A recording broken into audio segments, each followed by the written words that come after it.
time allotted to him because of the translation part.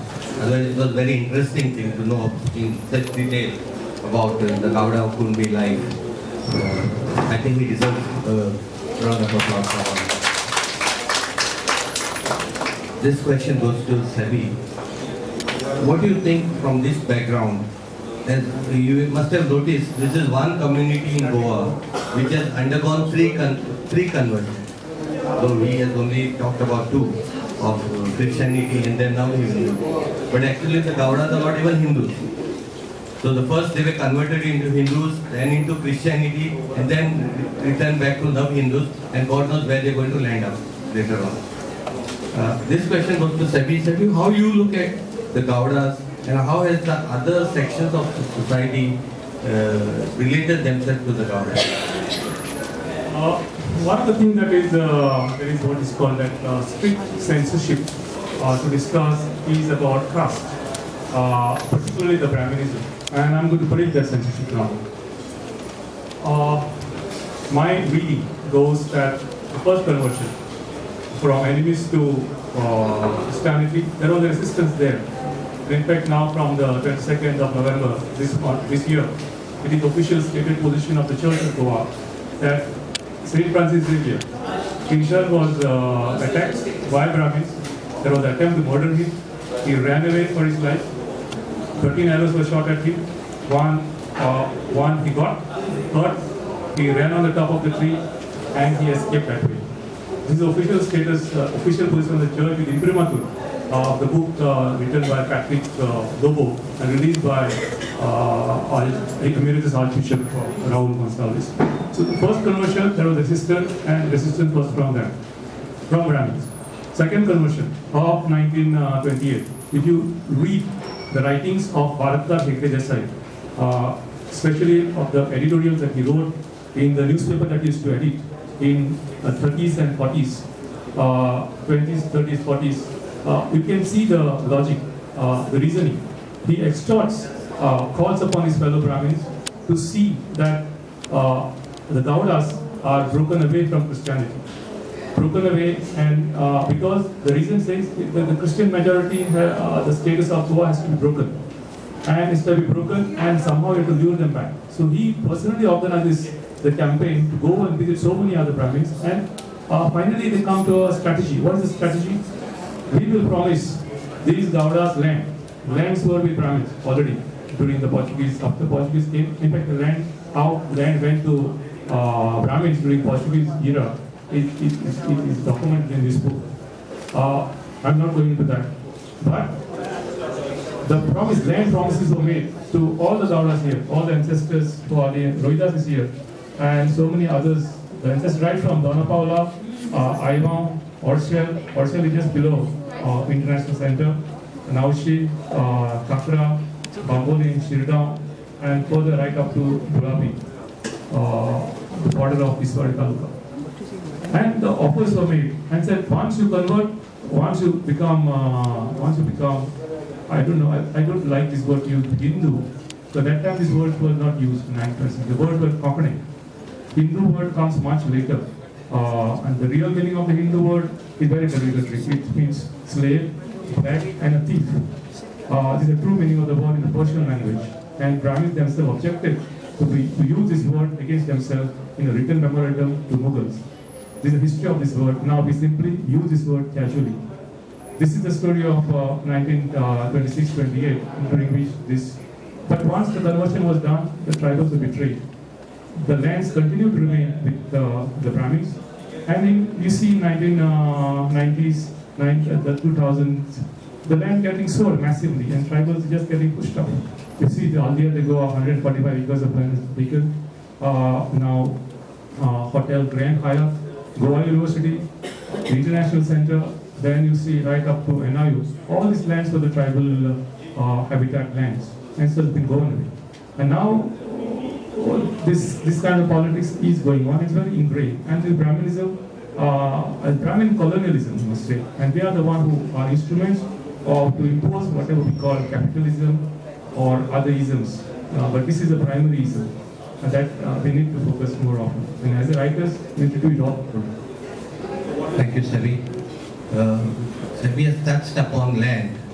So I would like to know from João how he looks at this issue of land from the Gamkari point of view. Gamkari was something which we today call as Kumnidar, was a concept introduced by the Gaudas as a community ownership of land.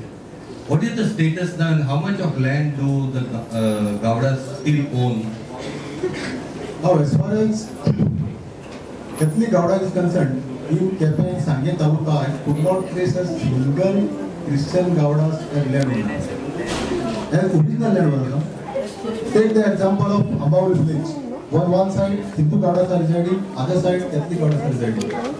Not a single Catholic Gauda is holding land as original owners.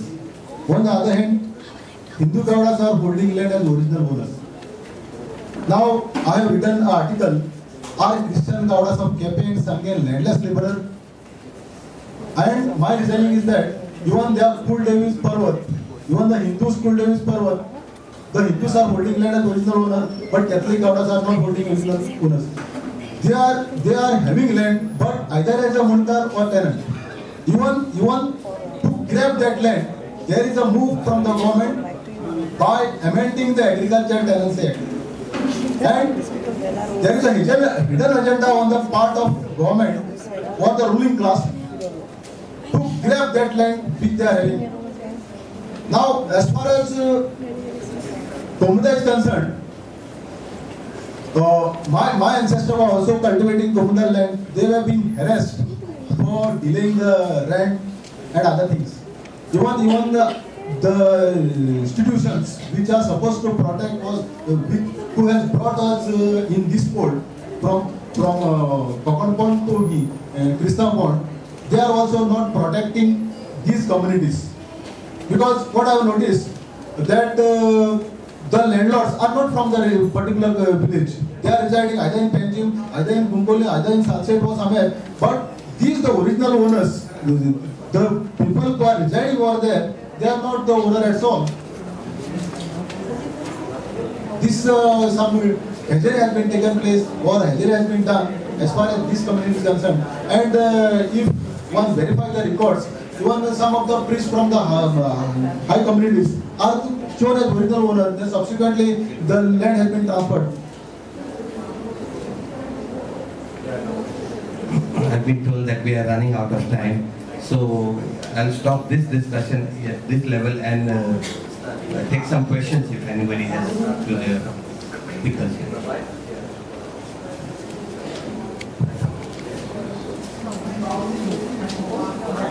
No question? Please. I have a question for all the speakers. How many youngsters, those who go to college and look, now educated from Gauda community, proudly say that they are Gaudas and ready to help their parents in their cultivation and all. How many of them? Can you cite one example? João should answer that. Whether they are Catholics or Hindus in India. See, there is a trend in the society. These Gaudas are uncivilized, unbarbaric. So unless and until some proudness creates among this community, this trend will not come. They isolate from their villages. Now slowly this trend is getting changed. Now I am proud of my community. Everywhere I go, I say that I am from Gauda community. I am from a particular village. Even some of the students hesitate to name their villages because these are villages identified by these Gaudas. So even they are hesitating. Even now there is a defect in the system because our system does not inculcate a dignity of labor. Dignity of labor. Though I make an exception to that because early in the morning I work in my paddy field. I work digging everything I do, and unless and until dignity of labor through education inculcate among the youth, either it is tribals or any other community, that taking up the job in the agriculture will not come up. Also, just a quick response. This attitude has been inculcated over the past many years, in fact almost a century. The best example I can give is today's our India's defense minister. The group of Manohar Parrikar, group of tribal people went to meet him in 2002 when the agitation for the scheduled tribe status was going on, the Mathemata of Patel Atish, and gave him the memorandum of their demands. He says, Dr. Babasaheb Bandodkar, amka trasan matle. He put us in great trouble. It is because of him you all are giving this letter. I said, why? What we got to do, Babasaheb Bandodkar and us? No, he's the one who started shalas in every village. Because of him, I have to confront you. Your community is such a nice community. They used to come from Madkai to my farm in Mapsa, and they used to cultivate free of cost for 15 days, and they used to go, people in our family never knew where they would be going. This is the Manohar Parrikar of India's defense minister. And this was the attitude that was cultivated by Brahmins, and it has been internalized now. And that needs to be an exorcism of these attitudes very, very systematically, and we all need to contribute towards it. Any more questions? Please. I am from the Sattari Taluka, and I have been experiencing in a to a great extent there is a sense of inferiority in this community. I approached some boys from this community to go for engineering or the courses which will give them a best prospects in their life. But they hesitate to go there. Even I told them that I will support you. Whatever you want, I will give you. If you want me to support you people, I will support you for finance. I will assist you at any bank. But why these people are so much internalized and why they feel that they are very inferior? When I was studying in an ICSL school, the other community sisters used to call me up. Or if we done some mistakes, they will criticize us. Now, in such a scenario, such a circumstances, do you think these people will, coming from remote villages, will able to undergo this mental torture? Even some of the priests called me Gaudas while studying in the school. Even my colleague, one of my colleague, who was a teacher in one of the national institutions, the teacher used to teach the student, "Are Gauda mare, attitude, society has to be changed. If our community, some sort of confidence to be developed, society mental attitude has to be changed. And they should encourage, they should treat them as human beings. We are treated as worse than animals. And that's why some of inferiority complex is getting developed among our students, our youth. And those who have built up leadership from this community go away from there is no example so that they can inculcate, they can copy and go much forward. I'm familiar with Sattari. Sattari has got one of the best engineering examples where tribal community practices. You must have heard about Puran Sheti in Sattari. It is no longer there because engineers have destroyed it. Engineers who study engineers college build dams there. They're gone. They used to cultivate the paddy fields inside the river, and during rainy season used to go. This is wrong. And there's nothing wrong with the mindset of tribal people. There's something wrong with the mindset of Brahmins. They are the ones who have got warped mentality. And they are the ones who perpetuate perverted attitudes and impose their attitude on everybody else because they want to dominate everybody else for their own selfish interests. Selfish interests are to rule and to capture power. And psychological power is a very important aspect. And to know more and how to dissect it, the kind of approach that you have taken, that Paulo Freire, the Brazilian education, calls it paternalism. I am top and you are my younger brother. I am helping you with money, you change. You gotta change, otherwise I'll kick your ass. You know, that kind of attitude, which is not working. What we need to do is some kind of practice, some kind of a genuine solidarity with the community to understand. It was not easy for me to understand as well. I'm not a Gauda myself. I come from Render family and I also face the same thing. But luckily I fought every kind of discouragement and I came up to study up to this level. I'm doing my PhD at BITS. But many have not been able to succeed. But it's for us and jointly to change and challenge and create an alternate architecture of resistance. If there are no more questions, in conclusion, I may just add to his your knowledge, that Gowdas are very good engineers. Not the type of engineers that we are producing today, but they have given us and the world the engineering marvel called the Khazan. And you please go and see how a Khazan works. It's been there in existence for say around more than 2000 years and beyond that. A contribution of the Gowda engineering mind. So don't underestimate them. They are the best engineers in the world. And that Khazans work on natural tidal waters. You don't require any power, you don't require anything, they have done it, created it, and we are just only destroying it. Okay? They have given us the Kumnidar system, the Gamkari, that is the community ownership of land, which has been overtaken now by the upper caste, the Brahmins, and all that we see now. Then they have given us the Kumeri cultivation, burn and slash method that is called in English.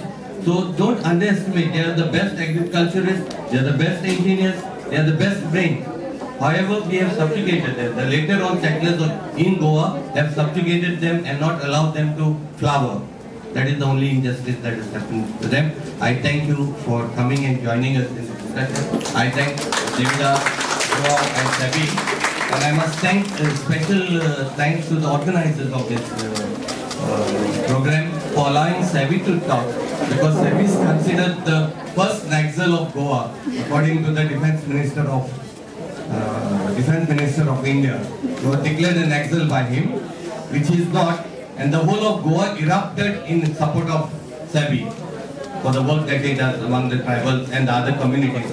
And then I think he apologized to you. Did he? Or that is still waiting? We are still waiting for him to apologize. Okay? Thank you.